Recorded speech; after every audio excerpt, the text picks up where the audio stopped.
안녕하십니까. 이혼 전문 변호사 최한결입니다.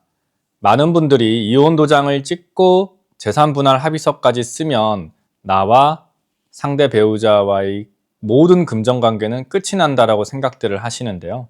이혼 절차가 마무리된다라고 할지라도 별도로 청구할 수 있는 돈이 있을 수도 있다는 사실 여러분 알고 계셔야 됩니다. 이번 영상에서는 이혼 후 전 배우자를 상대로 제기한 2억 원대 소송 사례를 통해서 재산 분할의 합의의 범위와 개별 불법행위 책임과 관련된 내용들을 간단하게 설명드리겠습니다.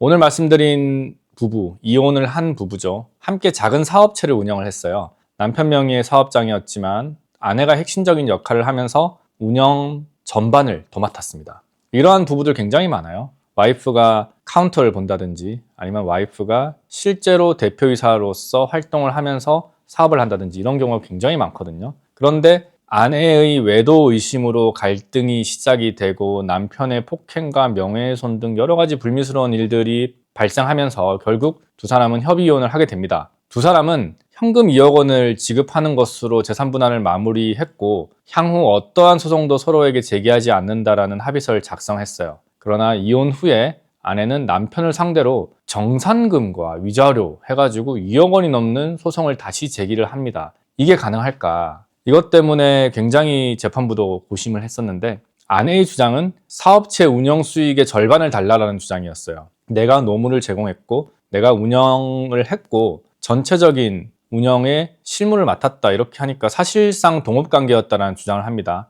그러나 법원은 인정하지를 않았어요. 이것이 가장 안타까운 거였는데 남편이 초기 자본을 다 냈고 아내에게는 매달 일정액의 급여를 지급했다라고 봤을 때 동업이 아니라 고용관계다 이렇게 본 거예요. 너무 억울한 부분이 있는 것 같습니다. 이래서 남편이 자금을 대고 뭔가 사업을 한다라고 했을 때 아내가 정말 헌신했을 때 이때 그 사업에 대한 어떤 기여도 이런 평가가 아직까지 한국은 굉장히 낮아요. SK 사건도 여러분 아시겠지만 대법원에서 완전 파기돼서 왔잖아요. 제 생각에는 그 과거 어떤 대통령의 자녀분, 그분의 어떠한 일정 금액의 지원이 있었고 뭔가 로비가 있었기 때문에 SK가 그렇게 클 수 있었을 것 같은데 그러한 기여도를 전혀 판단하지 않은 것은 좀 아쉬운데 일단 법원은 그렇게 봅니다. 남편이 초기 자본을 대고 아내가 암만 회사에서 헌신적이게 일을 한다고 할지라도 동업관계로 보지는 않고 사업체 운영의 절반을 주지를 않습니다. 그리고 법원은 설령 아내의 기여도가 크다라고 인정을 하더라도 이미 이혼 당시에 합의한 2억 원의 재산 분할 금액 안에 포함되어 있다.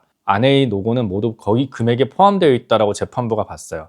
추후 어떠한 소송도 금지한다라는 문구가 강력한 힘을 발휘한 것 같습니다. 그런데 반전이 있었는데 금액은 크진 않아요. 금액은 크지 않고 법원이 아내에게 지급하라고 인정한 돈이 있었는데 위자료입니다. 어떤 위자료냐면은 불법 행위를 했어요. 이혼 과정에서 아내를 때리고 지인들에게 아내의 사생활을 비방하는 문자를 보내는데 명예훼손을 했다라는 것에 대한 위자료 500만 원은 줘라. 그리고 대여금 1,500만 원도 줘라. 대여금이 뭐냐라고 봤더니만 아내가 이혼 직후 재산 분할로 받은 돈 중에 일부를 남편에게 빌려주는 게 있었어요. 그거는 당연히 줘야죠. 이혼 전의 재산 관계가 아니라 이혼 후에 발생한 별개의 채권 채무 관계이기 때문에 남편은 아내에게 돈을 줘라라고 판단을 한 거고 그리고 혼인 파트너에 관련한 위자료와 개별 폭행 또는 개별 명예훼손에 대한 위자료는 별개다라고 봐서 그거와 관련된 500만 원의 위자료를 지급하라 이런 식으로 판단을 내렸습니다. 큰 금액이 아니기 때문에 너무 아쉬웠는데요. 오늘 사례를 통해서 기억하셔야 될 실무적인 팁은 3가지인데 재산분할 협의서를 쓸 때 범위를 명확하게 쓰셔야 됩니다. 향후 일체 소송을 금지한다라는 문구는 매우 강력하고 거기에 부재소 합의다라는 내용을 써주면 굉장히 좋겠죠. 그러나 이혼 후에 발생하는 금전 거래까지는 막아주는 내용은 아니기 때문에 빌려준 돈이 있다고 한다면 차용증을 별도로 쓰셔야 되고요. 그리고 이혼 과정에서 폭행을 했거나 명예훼손을 해가지고 이혼 후에 뭔가 사건이 제기가 된다고 한다면 민사상 불법행위 책임도 물을 수도 있고 형사상 불법행위 책임도 물을 수 있습니다. 이때 발생하는 위자료는 또 별개다. 그리고 마지막으로 중요한 거는 입증 책임이 중요한 것 같아요. 와이프는 자신의 어머니가 받은 정신적 고통도 얘기를 했었고 내가 그동안 사업 운영 전반을 도맡아 하면서 나의 기여도를 얘기를 하면서 내가 앞으로의 운영 수익금의 절반을 가져와야 된다고 주장했는데 증거가 너무 없었습니다. 제일 좋았던 것은 주식의 절반을 내가 가져온다든지 아니면 초기 자본금의 절반을 내 거라는 건지는 증거가 있었어야 되는데 그게 전혀 없었거든요. 그래서 감정적인 호소보다는 문자 내역이라든지 객관적인 증거를 확보하는 것이 가장 중요하겠다라는 점 마지막으로 드리고 싶고, 복잡합니다. 이혼은 정말 복잡하고요. 이혼 후에도 복잡한 분쟁이 생길 수도 있으니까 고민하지 마시고 전문가의 정확한 진단을 받아보시길 바랍니다. 오늘 영상이 도움이 되셨다면 구독과 좋아요 꼭 눌러주시고요. 지금까지 이혼 전문 변호사 최한결이었습니다.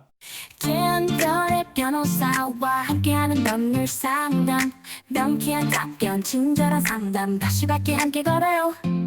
최한결의 변호사와 함께하는 법률 상담, 명쾌한 답변, 친절한 상담, 다시 받기 함께 걸어요. 최한결의 변호사와 함께하는 법률 상담, 명쾌한 답변, 친절한 상담, 다시 받기 함께 걸어요.